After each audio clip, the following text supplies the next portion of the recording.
Hello, student. Now we continue this chapter. First chapter is a chemical reaction and equation. Now study the oxidation and reduction. What is the oxidation and reduction? ध्यान से समझेंगे बेटा oxidation क्या होता है, reduction क्या होता है. इसको एक्टिविटी से समझेंगे. कुछ आपके पास क्या होगा, when we take a copper powder, when we take a copper powder and heat in air, then the color of copper powder is change into the black condition. Okay, यानी आपके पास कॉपर पाउडर होगा. Copper powder को क्या किया आपने, air में heat किया. तो एयर में बेसिकली क्या होती है बेटा, आपको पता है ऑक्सीजन गैस होती है. आपको एक्सपेरिमेंट कैसे करना है फिर से समझ लीजिए. आपके पास चाइना डिश होगी. चाइना डिश में आपको क्या लेना है बेटा, थोड़ा सा कॉपर पाउडर ले लेना है और उसको हीट करना है. और हीट करते ही बेटा वो ब्राउन कॉपर पाउडर जो स्लेटी कलर का होता है वो सीधे सीधे किस में कन्वर्ट हो जाता है बेटा, ब्लैक कलर में. ब्लैक कलर में कन्वर्ट होने का मतलब ये हुआ वो ऑक्सीडाइज होता है, यानी कि उसमें ऑक्सीजन मिल जाता है और वो कॉपर ऑक्साइड बना लेता है. क्या बनाता है बेटा, ये कंपाउंड बनाता है जिसका नाम है कॉपर ऑक्साइड. ओके बेटा, ये कॉपर ऑक्साइड बना लेता है. जब ही इसको हीट करते हैं बेटा तो वो कॉपर ऑक्साइड बना लेता है. ठीक है, अब क्या करना है आपको, इफ अगर इस कॉपर ऑक्साइड जो चाइना डिश पे आपने गर्म किया है उस हीटेड सोल्यूशन पे आपको क्या करना है, हाइड्रोजन गैस पास करानी है.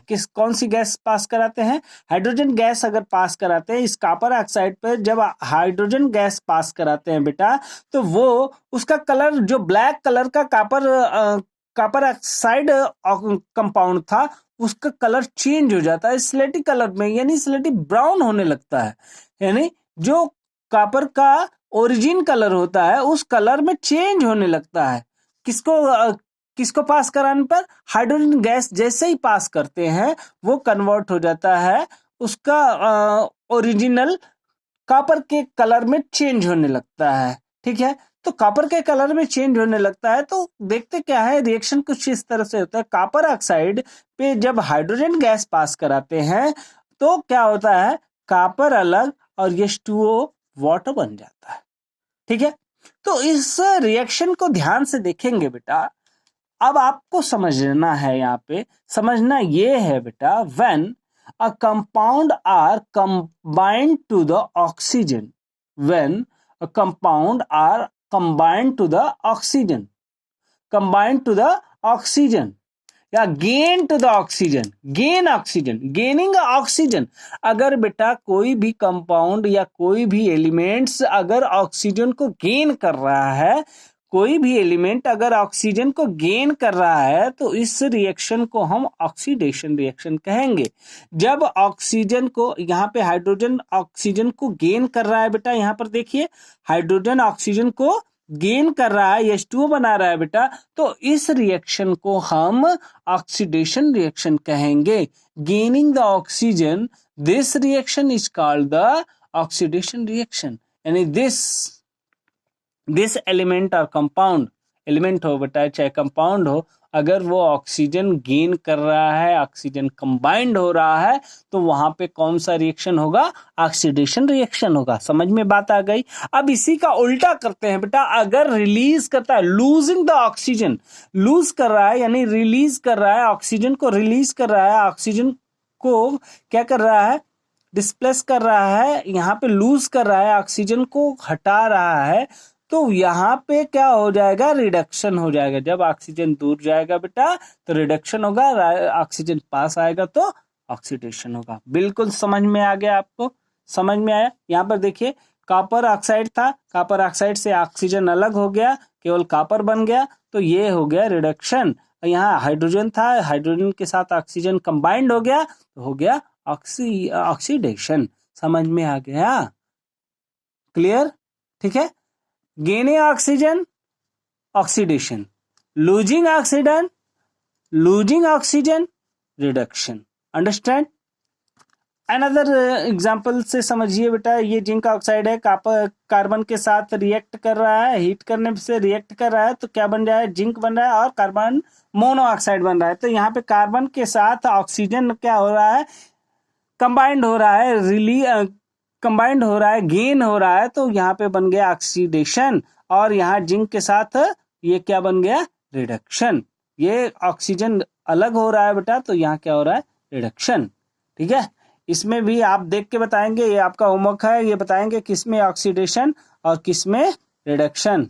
ठीक है, किसमें ऑक्सीडेशन और किसमें रिडक्शन आपको ये बतानी है। क्लियर हो गया?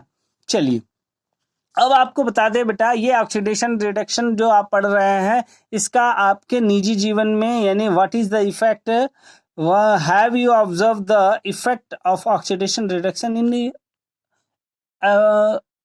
एवरीडे लाइफ, आपकी लाइफ में इनका यूजेस क्या हैं? तो यूज बहुत सारे हैं बेटा, इसको वो ध्यान से समझेंगे। सबसे पहला यूज क्या है, कोरिजन। कोरिजन में बेटा क्या होता है, आपको हिंदी में इसको समझते हैं जंग लगना।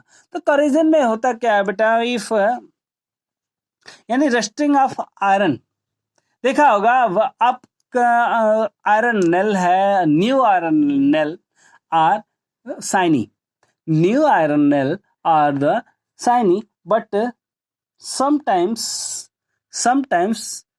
it is remains in the air. The color of iron nail is slightly brown or convert changed. तो बेसिकली बेटा उसका कलर अगर चेंज हो जा रहा है, आयरन नेल है आपके पास, आयरन की किल है, तो कुछ दिनों के बाद आप ऐसे रख देते हो तो उसका कलर चेंज होने लगता है, ब्राउनी हो जाता है। स्लेटी ब्राउनी हो जाने का मतलब ये होता है बेटा कि एटमॉस्फेयर में जो ऑक्सीजन है, ऑक्सीजन उससे कंबाइंड हो जाती है, आयरन से कंबाइंड होके फेरस ऑक्साइड बना लेती है। यानी तो आपका जो आयरन है, अभी अभी ऊपर हमने बताया कि फेरस जो है आयरन है, उससे ऑक्सीजन रिएक्ट करके क्या बनाएगी बेटा, फेरस Fe2O3 बना लेती है बेटा। क्या बना लेती है, Fe2O3 बना लेती है। बेसिकली तो यूं कहें कि आयरन के साथ ऑक्सीजन कंबाइंड हो रही है, तो आप बता सकते हैं यहाँ पे कौन सा रिएक्शन होता है, ऑक्सीडेशन रिएक्शन हो रहा है, ऑक्सीडाइज हो जा रही है बेटा। यानी कि इस तरह से कह सकते हैं हम कि जब भी इसीलिए यही रीजन है बेटा कि हमारे जितने भी आयरन के पार्ट्स हैं, आयरन के जितने भी जैसे रेलिंग्स हैं और भी व्हीकल्स के जितने भी आयरन के पार्ट हैं, सबको क्या कर देते हैं, पेंट कर देते हैं। पेंट इसलिए किया जाता है ताकि वो ऑक्सीडाइज ना हो, ऑक्सीजन से रिएक्ट करके ऑक्सीडाइज ना हो, उसका रस्टिंग ना हो। बात क्लियर हो गई बेटा? तो वो बेसिकली ऑक्सीडेशन करते हैं। आयरन के पार्ट्स जो भी होते हैं, मेटेलिक पार्ट जो होते हैं, वो ऑक्सीजन से रिएक्ट करके ऑक्सीडाइज हो जाते हैं। बात क्लियर हो गई? ठीक है, अंडरस्टैंड? चलिए अब अगले पार्ट पे चलते हैं। अगला पार्ट है अगला पार्ट क्या है बेटा, रैंसिडिटी। रैंसिडिटी बेटा बेसिकली क्या होता है, आपको बिल्कुल आसानी से समझ लीजिए। आपने कभी रैपर ये जो चिप्स खाया होगा, तो चिप्स के रैपर्स देखे होंगे। चिप्स के रैपर्स क्या होते हैं, उसमें गैस भरी होती है। कभी सोचा है रैपर्स में गैस क्यों भरी होती है? रैपर्स में गैस भरने का मेन रीजन यही है बेटा, उसको ऑक्सीजन से, जितने भी फूड्स हैं, हमारे फूड्स हैं या फैटी ऑयल्स हैं, वो कुछ दिनों तक ऐसे रखे जाए तो उसमें अजीब सी स्मेल आने लगती है, बड़ी अजीब सी गंध आने लगती है। तो बेसिकली होता क्या है उनके साथ, इशू ये होता है कि जब भी ये फैटी ऑयल है या फूड्स हैं, जब वो ऑक्सीजन से रिएक्ट, खुले तौर से रहे तो ऑक्सीजन से रिएक्ट करके ऑक्सीडाइज हो जाती हैं, और उसी को ऑक्सीडाइज ना हो, ऑक्सीडाइज होते ही वो बहुत ही गंदी सी स्मेल आने लगती है उसमें से। इसीलिए यानी यूं कहें कि वो फूड्स क्या हो जाते हैं, खराब हो जाते हैं। तो इन्हीं चीजों को बचाने के लिए क्या करते हैं, इन्हीं से आप बचने के लिए जितने फूड्स हैं, फैटी ऑयल होते हैं, उनको क्या करते हैं, हम अच्छी तरह से पैक करते हैं, टाइट करते हैं। जो रैपर्स में चिप्स आते हैं, चिप्स में बेसिकली ऑक्सीजन से ऑक्सीडाइज ना हो, ऑक्सीजन गैस ना आए, तो उसमें नाइट्रोजन गैस डाल के क्या करते हैं, रैपर को बंद करते हैं। नाइट्रोजन बेसिकली उसमें हवा जो भरी होती है वो नाइट्रोजन गैस की होती है। बात समझ में आ गई? तो इससे लिए इसी को हम कहते हैं सेविंग द ऑक्सीजन। जो फूड्स होते हैं, फूड्स को ऑक्सीडाइज ना होने के लिए, ना होने देने के लिए जो नाइट्रोजन गैसेस का, CO2 गैस का यूज करते हैं, उसी को रेंसिडिटी कहते हैं बेटा। बात समझ में आ गई? ठीक है, thanks for watching this video. और ये अच्छी बात है। एक बात और आपको बता दूं, इसके बाद जितने भी ये चैप्टर आपका खत्म होता है और जितने एक्सरसाइज हैं एनसीईआरटी फोल्डर्स के, जितने भी एक्सरसाइज है वो सब आपको कॉपी पे करना है, ठीक है। और ये हेडिंग बाय हेडिंग जो हम लिखवा रहे हैं बेटा, आप लोग क्या है कि सीधे क्वेश्चन आंसर कर रहे हैं, नहीं। हेडिंग बाय हेडिंग जो लिखवा रहे हैं, बोल रहे हैं, सारी डिफिनीशन बता रहे हैं, इस तरह से फिगर बना बना के बता रहे हैं, ये सब ऐसे करके लिखना है आपको। इसको लिखने के बाद तब जाके आपको एनसीईआरटी फोल्डर्स के जितने क्वेश्चन आंसर है वो करने हैं। और फिर प्रॉब्लम आती है तो फिर कमेंट करके पूछेंगे। Okay, thank